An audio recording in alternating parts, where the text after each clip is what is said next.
Olá, queridos ouvintes, está começando mais um programa Jesus por Emmanuel. Nós estamos estudando o livro Pão Nosso, psicografia do Francisco Cândido Xavier pelo Espírito Emmanuel. Hoje nós vamos estudar o capítulo 131 com o tema O Mundo e a Crença. Eu sou Marina Ericeira e farei o estudo com vocês. Então vamos começar pela leitura do nosso capítulo. O Mundo e a Crença. Se inspira numa passagem que está em Marcos, onde as pessoas que estavam ali próximos a Jesus na crucificação falam o seguinte: ó Cristo, o Rei de Israel, desça agora da cruz para que o vejamos e acreditemos. E Emmanuel narra o seguinte: por isso que são muitos raros os homens habilitados à verdadeira compreensão da crença pura em seus valores essenciais. Encontramos os que injuriaram o Cristo para confirmá-lo. A mentalidade milagreira sempre nadou na superfície dos sentidos, sem atingir a zona do espírito eterno. E, se não alcança os fins menos dignos aos quais se dirige, descamba para os desafios mordazes.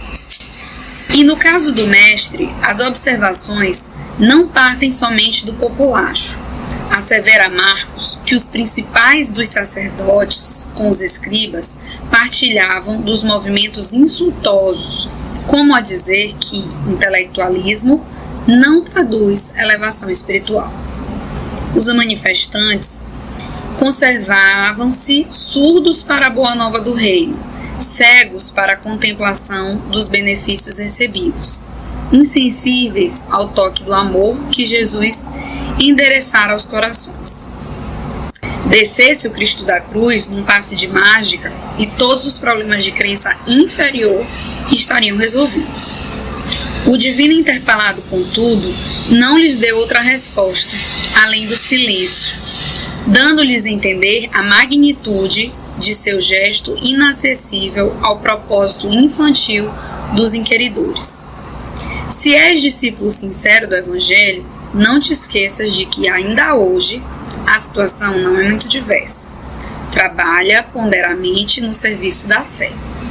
Une-te ao Senhor, dá quanto puderes em nome dele e prossegue servindo na extensão do bem, convicto de que o vasto mundo inferior apenas te pedirá maliciosamente distrações e sinais.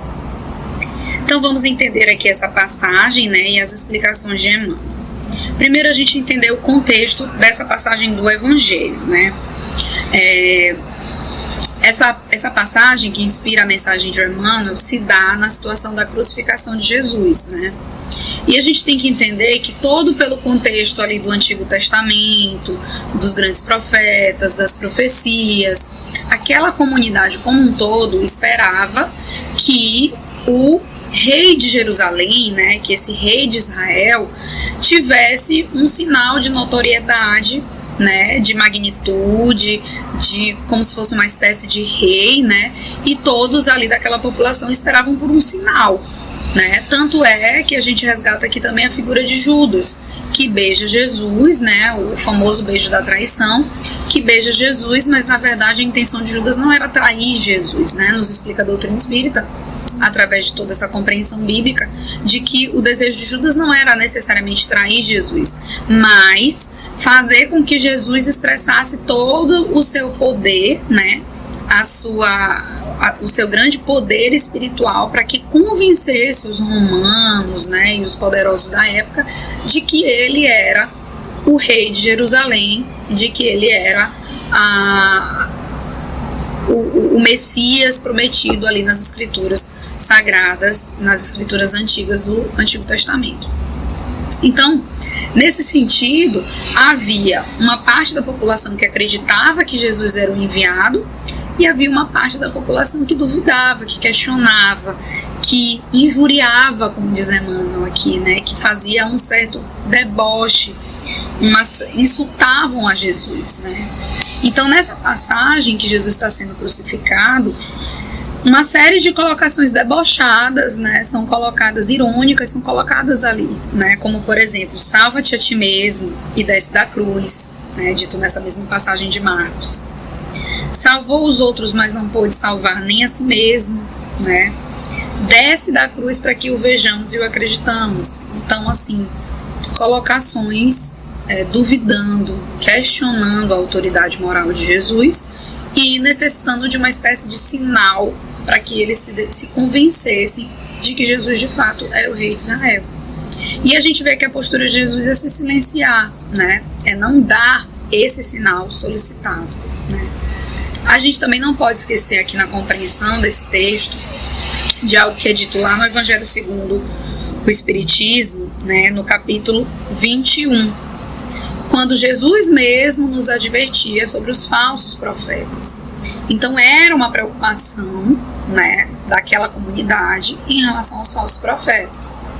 Mas daí que a comunidade mais da aristocracia religiosa, né, a comunidade que tinha o poder econômico da época, os romanos, né, o poder religioso como os fariseus, os escribas, eles se revestiam dessa vaidade e eram incapazes de enxergar todo o trabalho missionário de Jesus, esse trabalho revestido de amor, revestido de humildade.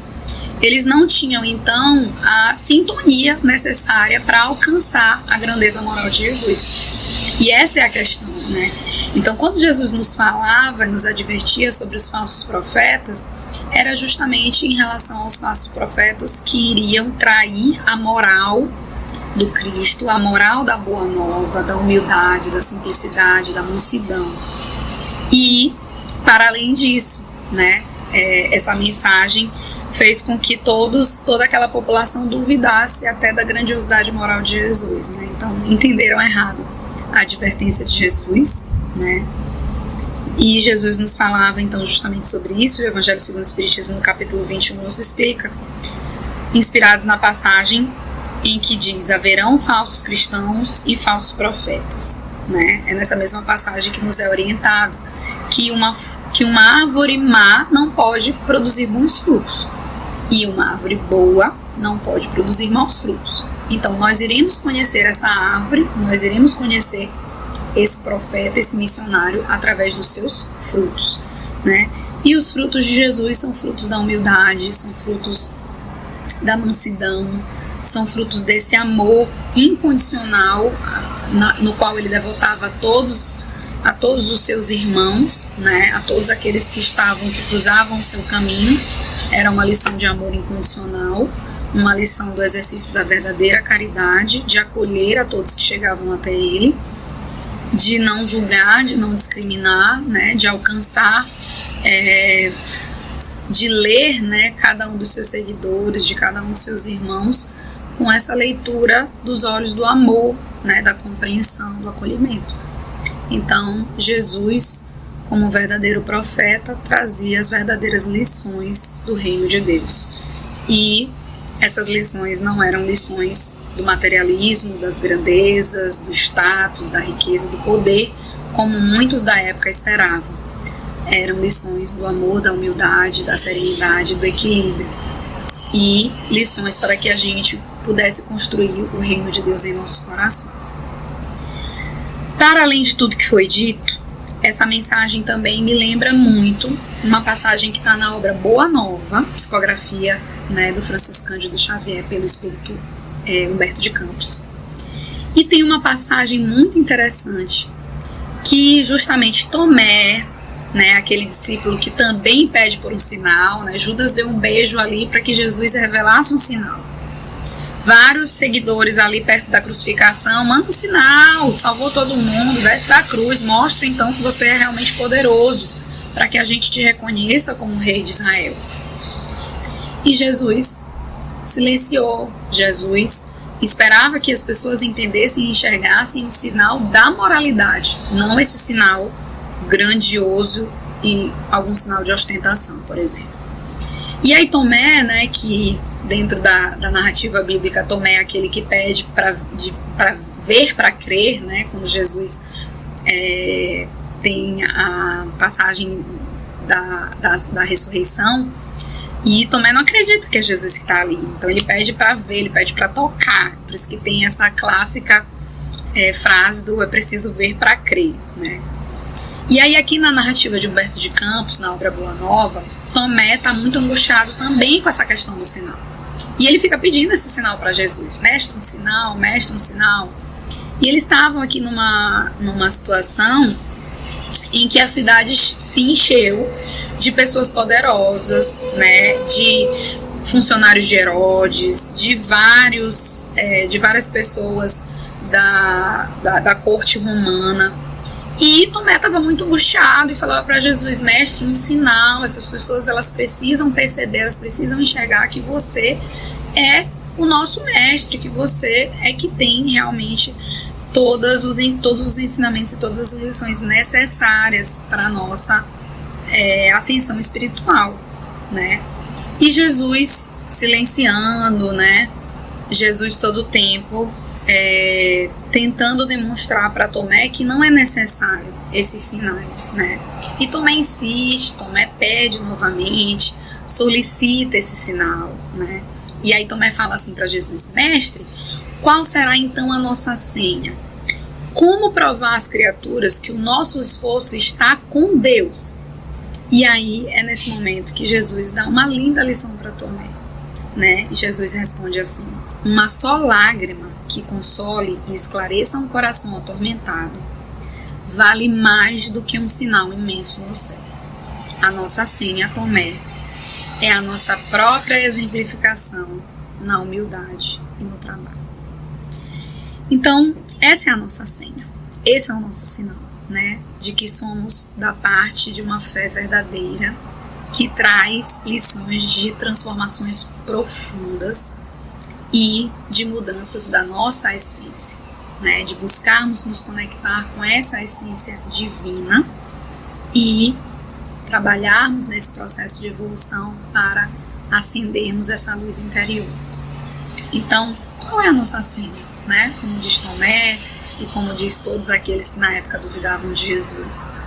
A nossa senha é a caridade, é o amor verdadeiro, né? É evoluirmos na nossa capacidade de amar ao ponto de termos esse amor universal, como Jesus exemplificou, de amar a todos indistintamente, né? De conseguirmos estender o nosso amor para todas as pessoas, não só para quem nós conhecemos, não só para o nosso marido, para o nosso filho, para a nossa mãe, mas que a gente consiga estender essa capacidade de amar para desconhecidos, né? Para pessoas que estão na invisibilidade social, para pessoas que sequer conhecemos, para pessoas que se mostrem na nossa realidade, na nossa frente como necessitados, e que nós tenhamos essa capacidade de fazer o nosso amor se expandir e se estender a todos que necessitam, porque essa era a lição de Jesus, né? Que a gente não tenha só um amor eros ou um amor filho, mas que a gente transcenda ao amor ágape, que é esse amor universal, que é esse amor caridade, que Jesus veio nos explicar. Então, esse é o nosso sinal, né? Então, essa passagem de Emmanuel, aqui na obra Pão Nosso, ela nos faz refletir sobre isso, né? Sobre a nossa frieza de coração e muitas das vezes a nossa incapacidade de nos conectarmos com a mensagem de Jesus, de termos sensibilidade real para conseguir assimilar essa mensagem, para conseguir nos conectarmos com essa mensagem. Porque se nós não estamos conseguindo, isso nos coloca nessa mesma posição de quem não consegue enxergar, de quem duvida e de quem não tem ainda o entendimento e a compreensão dessas verdadeiras lições do Evangelho. Enquanto que, à medida que a gente se conecta com os nossos irmãos e a gente trabalha na aplicação desses ensinos, a gente consegue evoluir para sentir verdadeiramente as lições de Jesus, né? Não basta só compreender, a gente precisa também exercitar essas lições e a gente precisa vivenciá-las para que nós possamos senti-las. Então, essa é a missão, essa é a mensagem do Emmanuel, né? Que a gente possa, então, se conectar e ter a verdadeira sensibilidade para enxergar esse sinal, que é o sinal da verdadeira caridade, do amor universal. Então, que tenhamos coração sensível e aberto para esse sinal, porque é ele que nos prova que nós estamos no caminho certo de evolução, de ascensão e de nos aproximarmos cada vez mais de Deus. Então, meus amigos, essa foi a nossa contribuição para o estudo de hoje. E no próximo encontro vocês estarão estudando o capítulo 132. Paz a todos.